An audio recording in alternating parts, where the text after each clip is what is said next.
شكرا إيمان. ومشاهدينا الكرام هنرجع للحوار مع أستاذ عبد النبي عبد المطلب. حضرتك كنت بتكلمنا على مدى الوعي اللي وصل ليه الشعب المصري أيام الثورة. أنا بقول لحضرتك إن في فترة يعني من بعد 29 يعني يوم 30 يعني 29 كان في سفة واضح جدا للاستهلاك، يعني الناس كانت نازلة تعتقد ان الامور هتتأزم وان سوف يحدث شح للاقوات زي ما كانوا بيسمعوا عن بعض الامور اللي بتحصل في مثل هذه الظروف.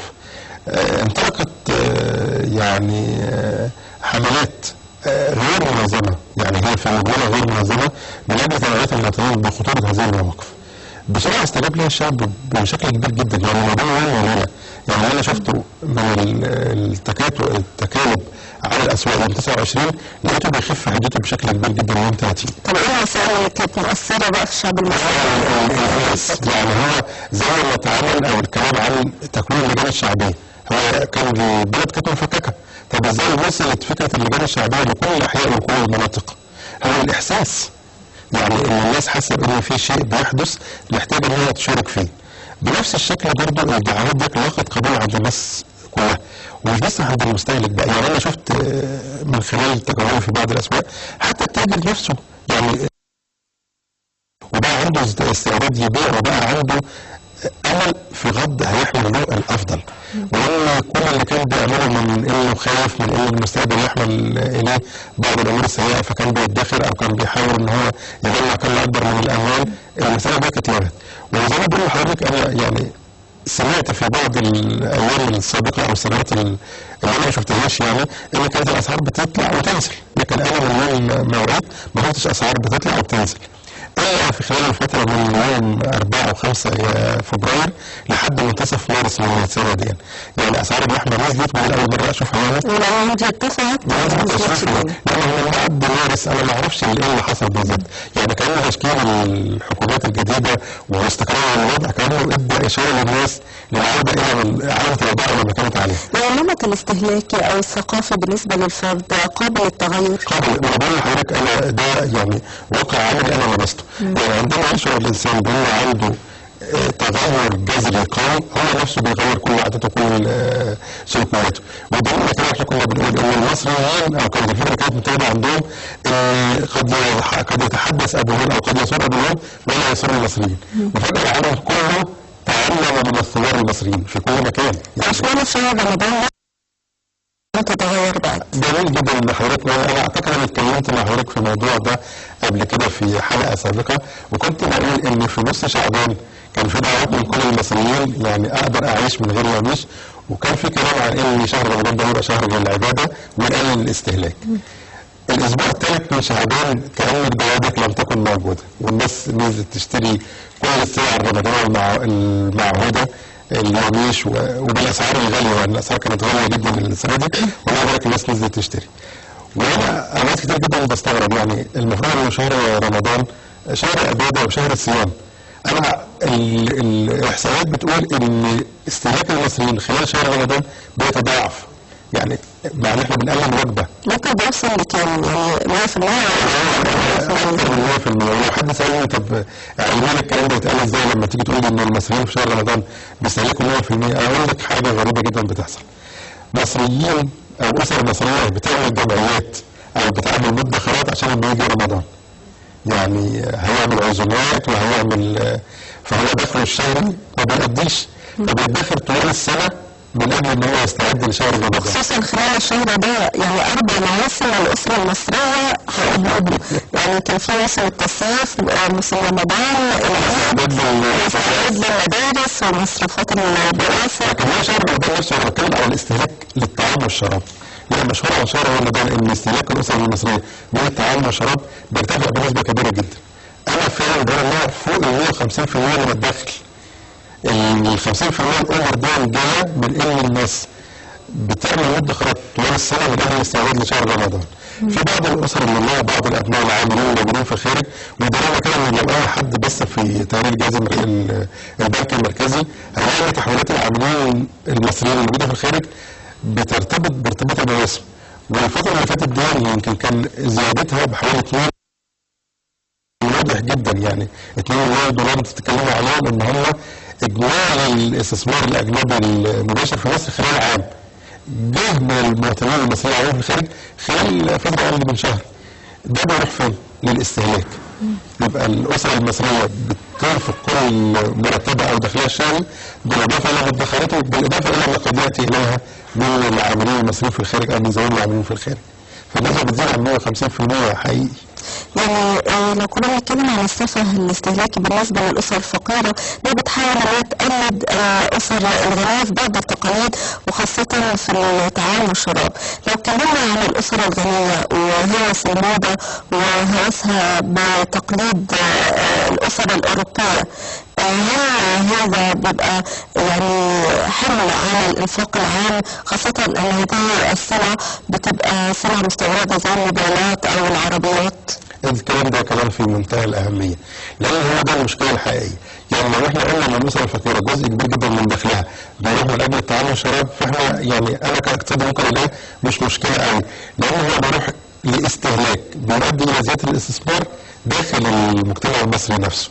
لكن الاسر الغنيه السفه الاستهلاكي عندها هو مرتبط بالسفه الاستيرادي، فكانك انت بتحولها الاسره من الداخل للخارج، بمعنى ان المسألة دي ممكن تبقى قليلة شوية، لكن لا الكل بيتكلم عن آخر الموضة، وهي ازاي ان بنسمع باستمرار عن اعلانات بتقول ان موديلات السنة الحالية من السيارات بقت موجودة في مصر وباستمرار. طب مين بيستهلكها؟ هي الأسرة الغنية.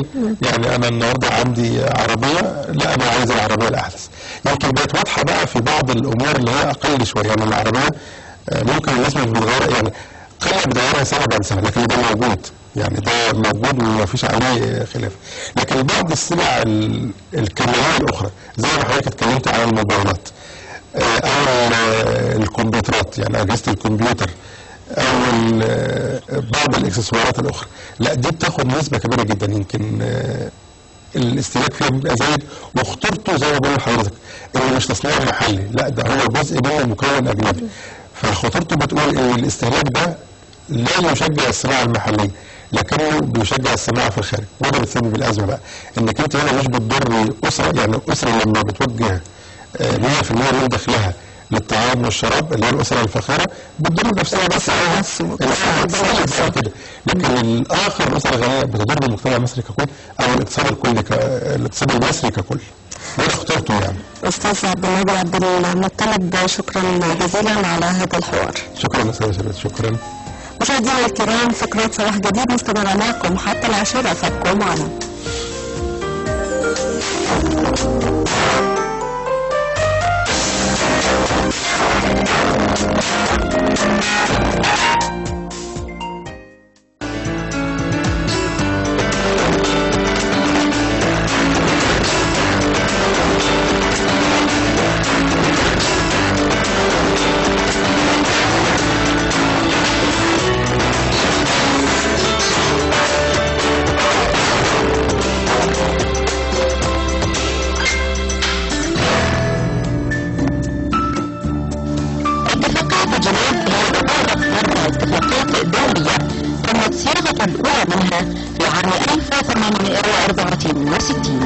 والتي تناولت حماية حقوق الإنسان الأساسية في حالة الحرب وحماية المدنيين المعبودين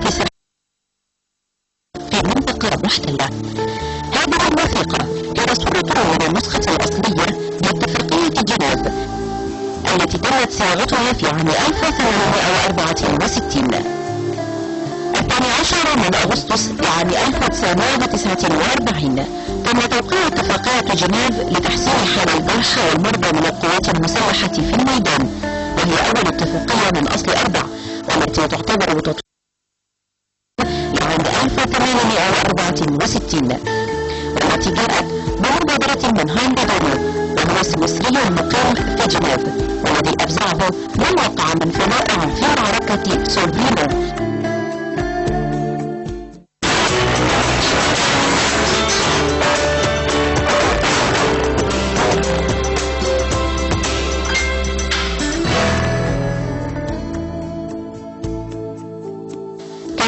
تطبيقا لاتفاقية عام 1864 في الحرب العالمية جنيف لسنة 1949 كامتداد وتطوير لها، حيث تقول الأشخاص الذين لا يشتركون مباشرة في أعمال عدائية في حالة قيام نزاع مسلح ليس له طابع دولي في أراضي أحد الأطراف المتعاقبة، فإنهم يعاملون في جميع الأحوال معاملة إنسانية دون أي تمييز. كما يحظر الاعتداء على الحياة والسلامة البدنية وبخاصة القتل بجميع أشكاله أو التعذيب والتشويه أو أخذ الرهائن والاعتداء على الكرامة الشخصية. وأكدت اتفاقية جنيف الأولى على ضرورة الاعتناء بالمرضى والجرحى والسماح لهيئة إنسانية غير متحيزة كاللجنة الدولية للصليب الأحمر أن تعرض خدماتها على أطراف النزاع.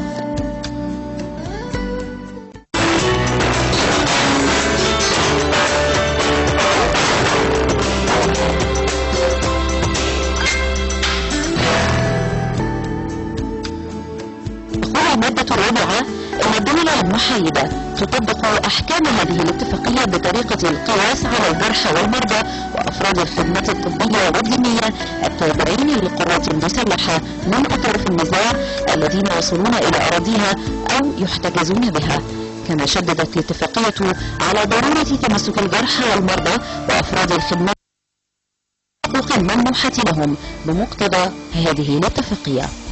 وأكدت الاتفاقية على ضرورة معاملة النساء بكل الاعتبار الخاص الواجب تجاه جنسهن.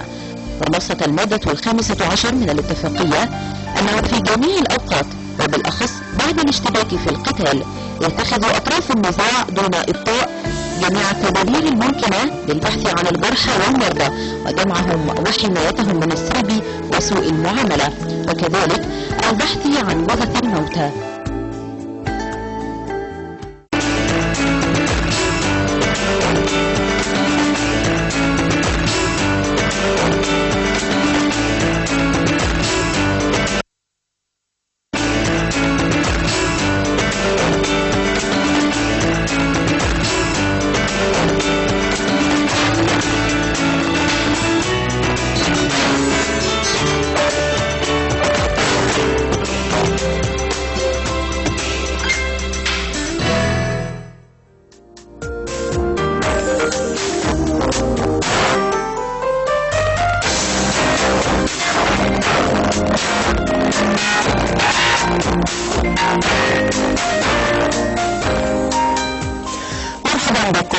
مشروعات التأمين الصحي في مصر طالما أثارت الكثير من النقاشات والجدل حولها.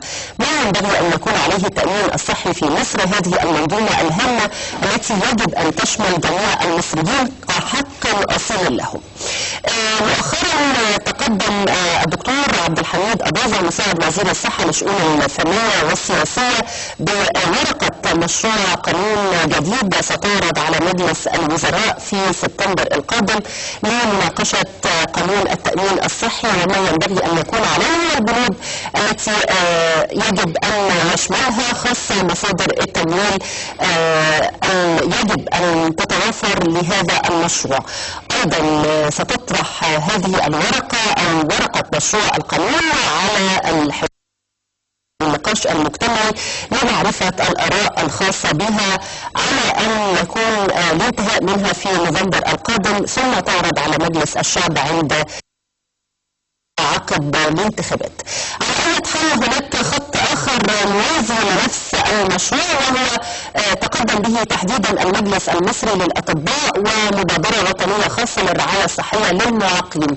هذه الفئة التي وجدت الكثير من التهميش في مصر في النظام السابق، هذه الفئة التي تحتاج إلى الرعاية والخدمات الصحية بشكل خاص وأيضا تحتاج إلى نظرة مجتمعية مختلفة من أجل بالشكل السليم وإتاحة الصحة الجيدة لهم وأيضا ممارسة حياتهم بالشكل الطبيعي في مصر. على أي حال هذه الموضوعات الصحية والمحاور التي تتضمنها سنناقشها في هذا الحوار. خليل استشاري أمراض القلب ومنسق لجنة الدفاع عن الحق في الصحة. صباح الخير يا دكتور. صباح الخير، أهلا بك. مشروع القانون أو ما ينبغي أن يكون عليه والذي سيقدم لمجلس الوزراء في سبتمبر القادم. وفي الحقيقة آخر حاجة نعرفها هو المشروع القانوني اللي كان بيتقدم به الدكتور حاتم الجوي، وإن الكلام اللي بيتقال هنا إنه تم إجراء تعديلات عليه. يعني إذا كان نوع إن أنا أقول حاجة فأقول إن التسلسل ده بتاع انتهاء من أداء المشروع ثم عرضه على الوزير المختص ثم عرضه على مجلس الوزراء ثم عرضه على الرأي العام خلال فترة من سبتمبر لنوفمبر، ده في تصوري يعني تفسير يعني ترتيب المفروض ان هو المناقشه اولا تبقى عمليه، لو مفيش دعوه انها تبقى سريه، وان المجتمع المدني يخش في المناقشه دي، وبالتالي لا مانع من عمل مناقشه بصوت عالي من ان المشروع اللي بيناقشوه يطرح في الصحافه مثلا، وبالتالي نستفيد من خبراء واصحاب الراي في المجتمع المدني في اساس بالعكس يعني يطرح للنقاش ثم تساعد بعض النقاط الحيويه اللي ممكن ان توضع في هذه بالضبط. خصوصا ان كلمه الدكتور عبد الحميد اباظه لما بيقول المشكله في تدبير التمويل، ما هو ده الكلام بالنص اللي كان بيتقال عن مشروع الدكتور حاتم الجبلي. مشروع الدكتور حاتم الجبلي كان بيعيبه حاجه خطيره جدا، اللي هو انهم قالوا ان هو اعتمد على دراسه ما تسمى يعني الدراسه الاكتواريه لتكلفه العلاج. دكتور حاتم الجبلي لما جاب مؤسسات اجنبيه وشركه ماكنزي ثم غيرها وزير الماليه وجاب مؤسسه اجنبيه تانيه اسمها شركه هيت عشان تعمل له الدراسه بتاعت هو التامين الصحي يكلف كام. عملت الدراسه دي على ان اللي بيقدموا الخدمه شركات تجاريه، اشخاص بياخدوا ثمن الخدمه والربح بتاعهم، بينما الهيكل الحالي لتقديم الخدمه في معظمه هيكل غير تجاري بيقدم الخدمه بالتكلفه، فهم حاسبين التكلفه في مشروع قانوني جديد ده على اساس التكلفه من دراسه هي بتتكلف كام هي غير الربحيه ولا هي بتتكلف كام في القطاع الخاص، وطبعا الفرق ضخم جدا. فدي نقطة محورية. يعني كانت المشكلة ان احنا نحول الخدمة الطبية لخدمة تجارية او تهدف للربح. بالظبط. لكن اذا كانت دي المشكلة الاساسية او كانت نقطة الضعف في مشروع القانون اللي قدم من سابق، كيفية تفاديها واسلوب التمويل من وجهة نظر حضرتك؟ رقم واحد ان احنا نعيد الدراسة، لان الدراسة دي دراسة مبنية على باطل على فساد. الدراسة دي متفقة مع ان الحكومة عملت مشروع، رئيس الوزراء الاسبق يعني احمد نظيف طلع قرار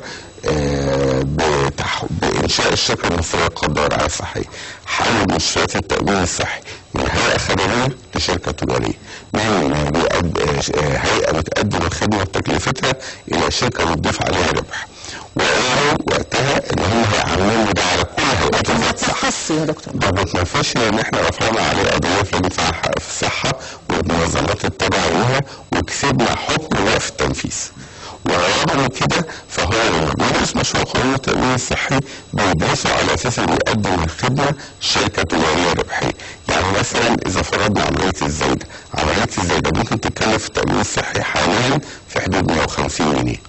ممكن نقول لما نحسن الخدمه ونحسن المرتبات وبتاع تتكلف 250 جنيه، لكن اقل مستشفى خاص بتكلفها من 500 ل 1000 جنيه. فلما انا هدرس هو تكلفه التأمين الصحي كام؟ هدرسها على ايه؟ على ان عمليه الزايده تكلف 150 او 250 جنيه، ولا هدرسها على انها هتتكلف 1000؟ في فرق مسافه كبيره.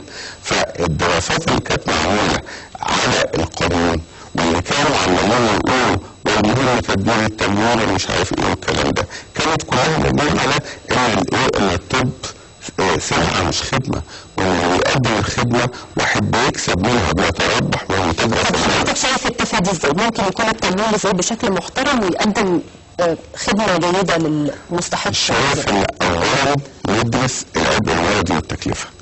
احنا عندنا في مصر امراض حجمها قد ايه ودي ما دخلتش في الدراسه.